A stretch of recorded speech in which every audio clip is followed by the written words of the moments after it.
Okay, hai semua. Hari ni aktiviti kelas sains. Saya bagi tugasan mewarna gambar Palestin. Ni Alif. Alif ni banyak sangat cakap. Ni Adib.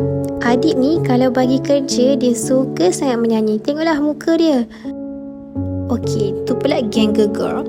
Kalau buat kerja, suka sangat berkumpul dekat satu meja. Tu tengah buat apa tu? Tengah pinjam pemasah pensel rupanya. Ni pula Selma. Kerislah tengok dia nyanyi apa sebenarnya tu. Kelakar tau tengok reaction masing-masing bila tengah buat kerja.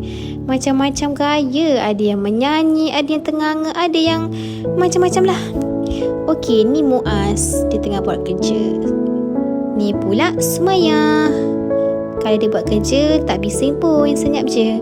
Ni Falisha. Oh, yang banyak cakap tadi. Patutlah tak siap lagi. Ni Afi. Selalu bersemangat. Ni pula Rizky. Tengok tu dia buat apa. Semangat kan warna. Ni Alisa. Baik je, sopan-sopan gitu. Ni Yusuf Iman. Kalau dia tengok kamera, tengok tu, confirm buat peace. Ni Umay. Seorang ketua kelas yang garang. Tu pula Nabihah. Kipas tu all the time tau. Kita pun tak guna kipas selalu. Geng Girl ni tengah buat apa? Borak lah tu. Tengah sengih-sengih. Kerja dah siap ke belum tu? Seronoknya tengok muka diorang ni. Tenang. Rasa happy sangat-sangat kalau masuk tahun 1. Ni Syakir. Termenung apa tu? Okey, ni Umay. Umay ni bagus sangat-sangat. Sambil dia warna poster tentang Palestin, dia ceritalah tentang sejarah Palestin. Dia hafal tau semua sejarah.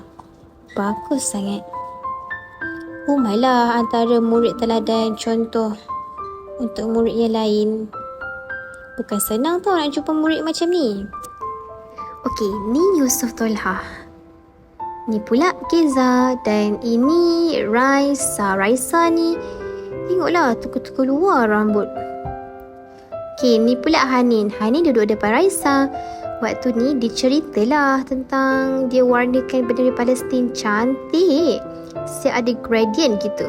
Lepas tu dia ceritalah macam mana dia warna bendera tu sampai jadi warna dia cantik macam tu. Lepas tu Hanin bagi tahulah, jangan lupa tahu Maklimah buat salat hajat untuk Palestin. InsyaAllah Hanin, terima kasih atas peringatan. Okey, bersambung cerita Alif. Tengoklah, Alif ni kalau dia cakap, comel tau. Yelah, sebab tahun 1 kan, tak matang lagi suara tu. Nak dijadikan cerita. Waktu ni Alif, dia cakap lah, saya nak warna merah Maklimah, tapi saya tak ada warna merah. Lepas tu Maklimah ni bagilah cadangan dekat Alif. Apa kata Alif cuba gabungkan warna ungu dengan warna oren. Tengok warna tu dia bergabung jadi warna apa. Bila tengok, tak jadi pun rupanya. So Maklimah pun pelik. Rasanya kalau gabung warna tu jadi. So sebelum anak murid keluar pergi rehat, suruhlah masing-masing cakap terima kasih Maklimah cantik, Maklimah comel. Ya Allah, rasa bahagianya, rasa happynya. Walaupun nampaklah muka tu macam kena paksa je kan, tiba-tiba je nak puji Maklimah.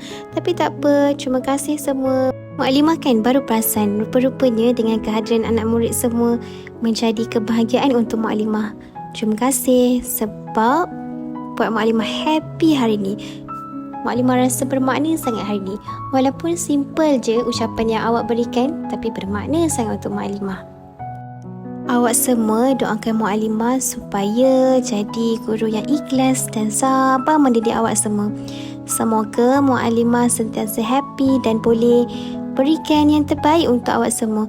Maklimah sayang semua orang.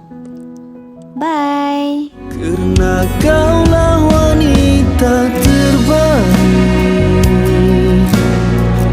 kerana kaulah wanita terhebat, kerana kau yang melengkapi aku, kerana kau yang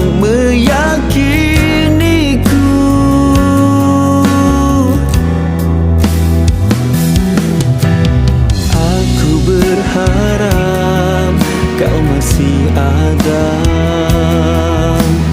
di waktu sukar dan waktu bahagia.